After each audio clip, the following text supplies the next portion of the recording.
आधुनिक भारत में शिक्षा के विकास से संबंधित महत्वपूर्ण प्रश्नों का प्रैक्टिस सेट।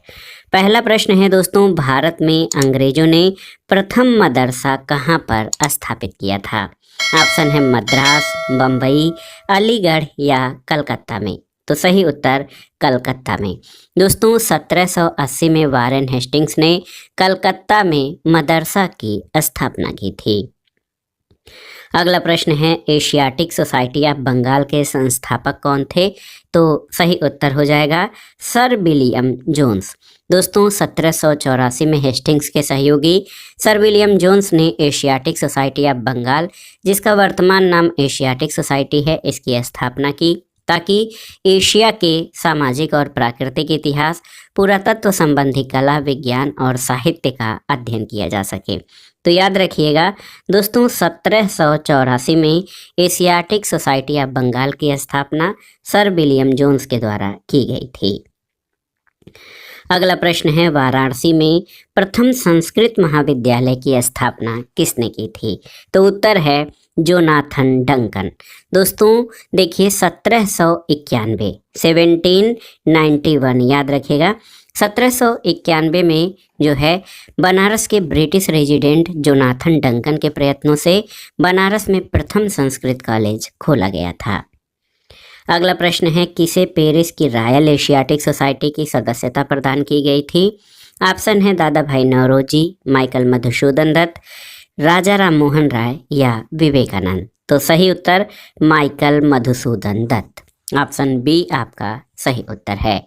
पेरिस की रॉयल एशियाटिक सोसाइटी की सदस्यता माइकल मधुसूदन दत्त को प्रदान की गई थी।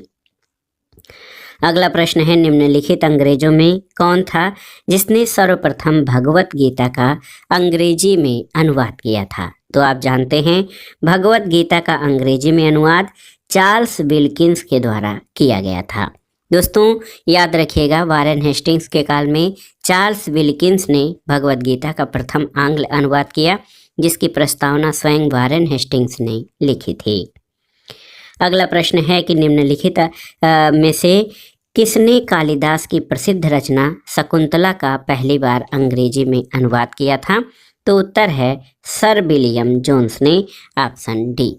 दोस्तों विलियम जोन्स ने कालिदास रचित अभिज्ञान शाकुंतलम का अंग्रेजी में अनुवाद किया और इसके 5 संस्करण प्रकाशित किए। तो शकुंतला जो प्रश्न में दिया गया है उसका अर्थ अभिज्ञान शाकुंतलम है। अगला प्रश्न है, चार्ल्स वुड का आदेश पत्र निम्नलिखित में से किससे संबंधित था? तो चार्ल्स वुड का आदेश पत्र या वुड डिस्पैच दोस्तों शिक्षा से संबंधित था। ऑप्शन ए आपका सही उत्तर हो जाएगा। दोस्तों वुड घोषणा पत्र बोर्ड ऑफ कंट्रोल के अध्यक्ष चार्ल्स वुड द्वारा 19 जुलाई 1854 का है वुड डिस्पैच, याद रखिएगा। इस घोषणा पत्र में भारतीय शिक्षा पर एक व्यापक योजना प्रस्तुत की गई थी। अगला प्रश्न है, हंटर कमीशन की रिपोर्ट में किसके विकास पर विशेष जोर दिया गया था?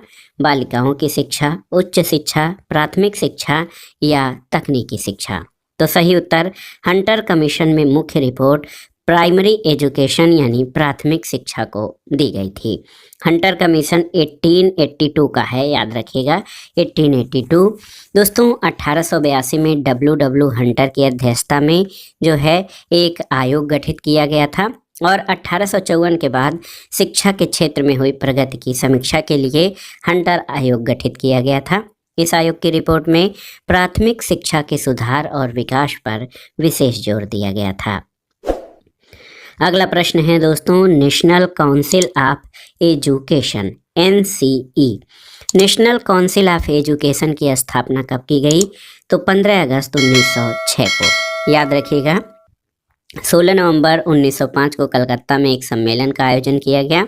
इस सम्मेलन में राष्ट्रीय साहित्यिक, वैज्ञानिक और तकनीकी शिक्षा देने के लिए राष्ट्रीय शिक्षा परिषद यानी नेशनल काउंसिल ऑफ एजुकेशन स्थापित करने का निर्णय किया गया और इसकी स्थापना 15 अगस्त 1906 को हुई थी।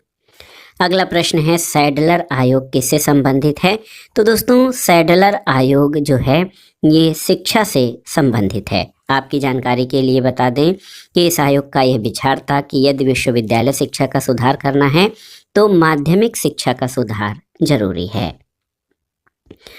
अगला प्रश्न है, शिक्षा में सुधार के लिए ब्रिटिश सरकार ने सैडलर विश्वविद्यालय आयोग कब नियुक्त किया था? तो सही उत्तर 1917। सैडलर 17, याद रखिएगा, सैडलर आयोग 1917 में गठित हुआ था। अगला प्रश्न है कि लॉर्ड मैकाले संबंधित हैं किससे? आपको बताना है। तो सही उत्तर लॉर्ड मैकाले दोस्तों ये अंग्रेजी शिक्षा से संबंधित हैं। और आप जान लीजिए, भारतीय शिक्षा पद्धति में भाषा संबंधी विवाद पर अपना विवरण देने के लिए विलियम बेंटिक ने अपनी काउंसिल के विधि सदस्य लॉर्ड मैकाले को लोक शिक्षा समिति का प्रमुख नियुक्त किया और मैकाले ने भारत में शिक्षा के लिए अंग्रेजी भाषा का समर्थन किया था। अगला प्रश्न है, भारत की शैक्षणिक नीति में फिल्टरेशन थियरी के प्रतिपादक कौन थे? ऑप्शन है चार्ल्स वुड, मैकाले, जे.एस. मिल या कार्नवालिस। तो सही उत्तर मैकाले। दोस्तों, भारत की शैक्षणिक नीति में फिल्टरेशन थियरी या अधोमुखी निस्यंदन सिद्धांत के प्रतिपादक लॉर्ड मैकाले थे। अगला प्रश्न है, भारत में आधुनिक शिक्षा प्रणाली की नींव किससे पड़ी थी? तो यहाँ पर विकल्प जो हैं आप देख सकते हैं, 1813 का चार्टर अधिनियम, 1835 के मैकाले के स्मरण पत्र, 1882 का हंटर आयोग या 1854 का वुड डिस्पैच।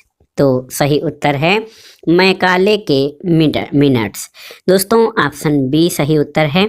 1835 के मैकाले के स्मरण पत्र ये महत्वपूर्ण है और इसी से 1835 के मैकाले के स्मरण पत्र से भारत में आधुनिक शिक्षा प्रणाली की नींव पड़ी थी।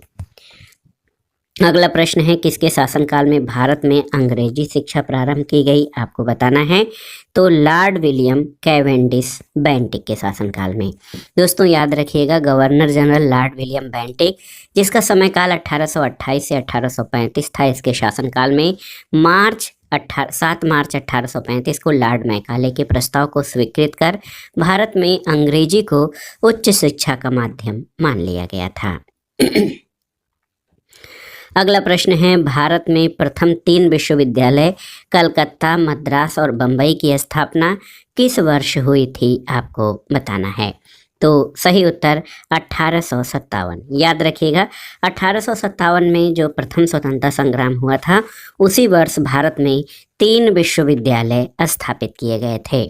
दोस्तों, भारत में अंग्रेजी शिक्षा का मैग्ना कार्टा कहे जाने वाले 1854 के चार्ल्स वुड के डिस्पैच को आधार बनाकर लंदन विश्वविद्यालय की तर्ज पर ब्रिटिश भारत में 3 विश्वविद्यालय कलकत्ता, मद्रास और बम्बई की स्थापना 1857 में की गई थी और इस समय आप जानते हैं भारत का गवर्नर लॉर्ड कैनिंग था। अगला प्रश्न है, किसके सतत प्रयत्नों से बम्बई में प्रथम महिला विश्वविद्यालय की स्थापना हुई थी? तो सही उत्तर D.K. Karve, option B. D.K. Karve ने 1916 में बम्बई में प्रथम महिला विश्वविद्यालय की स्थापना की। ये महाराष्ट्र के समाज सुधारक और सामाजिक कार्यकर्ता थे। अगला प्रश्न है कि डेक्कन एजुकेशनल सोसाइटी की स्थापना से कौन संबंधित था? जस्टिस राणा डे, फिरोज शाह मेहता, बाल गंगाधर तिलक या दयानंद सरस्वती। तो सही उत्तर क्या हो जाएगा? दोस्तों, सही उत्तर बाल गंगाधर तिलक। याद रखिएगा कि डेक्कन एजुकेशनल सोसाइटी की स्थापना 1880 में मूलतः न्यू इंग्लिश स्कूल के प्रारंभ के साथ पुणे में की गई और 1854 ईस्वी में डेक्कन एजुकेशनल सोसाइटी औपचारिक रूप से गठित की गई। इस संस्था के संस्थापकों में V.K. चिपळूणकर, बाल गंगाधर तिलक, M.B. नामजोशी और गोपाल गणेश आगरकर प्रमुख थे। अगला प्रश्न है कि निम्नलिखित कॉलेजों में सर्वप्रथम किसकी स्थापना हुई थी? Hindu college Calcutta, Delhi college, Mayo college या मुस्लिम एंग्लो ओरिएंटल कॉलेज। तो सही उत्तर क्या हो जाएगा? हिंदू कॉलेज कलकत्ता। इसकी स्थापना याद रखिएगा 1817 में हुई थी, जबकि दिल्ली कॉलेज 1824 में, मेयो कॉलेज 1875 में और मुस्लिम एंग्लो ओरिएंटल कॉलेज की स्थापना भी 1875 में की गई थी। तो सबसे पहले हिंदू कॉलेज कलकत्ता की स्थापना 1817 में हुई थी। अगले प्रश्न पर आते हैं दोस्तों। डेविड हेयर और अलेक्जेंडर डफ के साथ मिलकर निम्नलिखित में से किसने कलकत्ता में हिंदू कॉलेज की स्थापना की थी? आपको बताना है। तो सही उत्तर राजा राममोहन राय।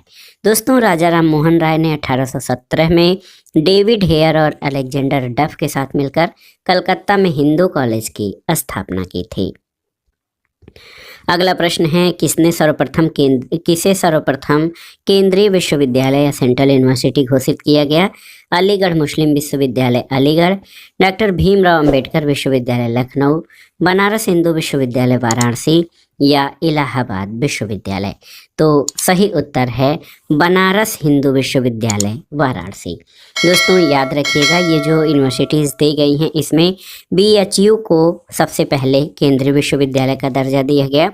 इसकी स्थापना 1916 में 1916 में दोस्तों ये महामना मदन मोहन मालवीय जी ने किया था।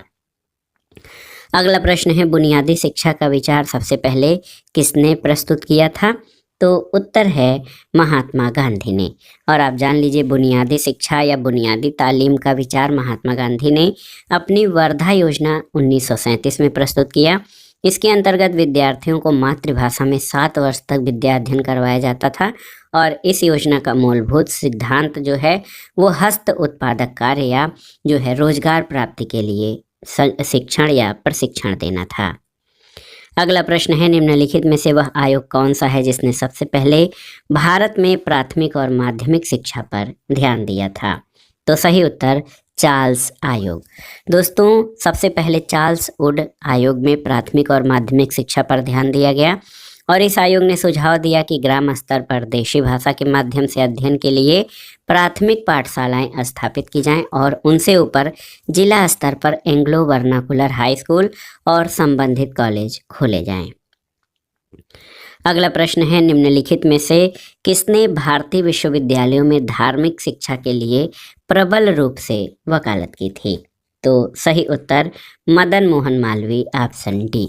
दोस्तों भारतीय विश्वविद्यालयों में धार्मिक शिक्षा के लिए मदन मोहन मालवीय ने प्रबल रूप से वकालत की थी। अगला प्रश्न है, बनारस हिंदू विश्वविद्यालय का शिलान्यास किसने किया था? ऑप्शन है मदन मोहन मालवीय, राजा विभूति नारायण सिंह, लॉर्ड हार्डिंग या एनी बेसेंट ने? तो सही उत्तर लॉर्ड हार्डिंग, ऑप्शन सी। दोस्तों याद रखिएगा, बनारस हिंदू विश्वविद्यालय का शिलान्यास 4 फरवरी 1916 को वसंत पंचमी के दिन तत्कालीन वायसराय लॉर्ड हार्डिंग द्वितीय के द्वारा किया गया था। इसकी स्थापना का श्रेय मदन मोहन मालवीय को दिया जाता है। अगला प्रश्न है, स्वतंत्रता पूर्व अवधि में ब्रिटिश सरकार द्वारा भारत में आधुनिक शिक्षा के प्रसार का मुख्य उद्देश्य क्या था? तो सही उत्तर, इस प्रश्न का सही उत्तर है छोटे प्रशासनिक पदों पर नियुक्ति के लिए शिक्षित भारतीयों की आवश्यकता। दोस्तों आप जान लीजिए, ब्रिटिश राज द्वारा भारत में अंग्रेजी शिक्षा का प्रसार करवाने के पीछे प्रशासन का खर्चा कम करने की चिंता थी। इसके लिए सरकार शिक्षित भारतीयों की संख्या बढ़ाना चाहती थी, जिससे प्रशासन और ब्रिटिश व्यावसायिक प्रतिष्ठानों की छोटे कर्मचारियों की ओर बढ़ती हुई जरूरतों को पूरा किया जा सके। अगला प्रश्न है, ब्रिटिश सरकार के किस अधिनियम ने सबसे पहली बार भारत में शिक्षा के लिए 1 लाख रुपए दिए थे? तो ये आसान सा प्रश्न है, चार्टर अधिनियम 1813। दोस्तों याद रखिएगा, चार्टर अधिनियम 1813 के तहत कंपनी ने पहली बार शिक्षा के प्रति सरकारी उत्तरदायित्व उठाया और प्रतिवर्ष शिक्षा के लिए 1 लाख रुपए खर्च करने की व्यवस्था इस अधिनियम ने की थी। अगला प्रश्न है दोस्तों, 1902 में लॉर्ड कर्जन ने 2 भारतीय सदस्यों को शामिल करते हुए एक विश्वविद्यालय आयोग गठित किया। ये 2 भारतीय सदस्य कौन थे? तो उत्तर है, देखिए, सैयद हुसैन बिलग्रामी और न्यायमूर्ति गुरुदास बनर्जी। दोस्तों वायसराय लॉर्ड कर्जन ने शैक्षिक सुधारों के तहत 1902 में सर टॉमस रैले की अध्यक्षता में एक विश्वविद्यालय आयोग गठित किया। इस आयोग के सदस्यों में 2 भारतीय सदस्यों सैयद हुसैन बिलग्रामी और न्यायमूर्ति गुरुदास बनर्जी को नियुक्त किया था। इस आयोग द्वारा दिए गए सुझावों के आधार पर विश्वविद्यालय अधिनियम 1904 पारित किया गया था। अगला प्रश्न है आधुनिक भारत में शिक्षा के विकास से संबंधित जो महत्वपूर्ण प्रश्न है उनका अंतिम प्रश्न कि वेलेजली ने कलकत्ता में फोर्ट विलियम कॉलेज की स्थापना किस लिए की थी, आपको बताना है। तो उत्तर है वो ब्रिटिश नागरिकों को भारत में प्रशासन के लिए प्रशिक्षित करना चाहता था।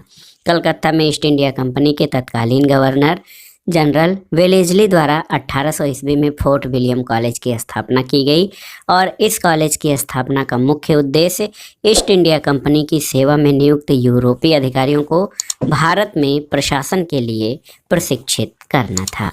तो दोस्तों ये था आज का वीडियो देखने के लिए धन्यवाद दोस्तों, नमस्कार।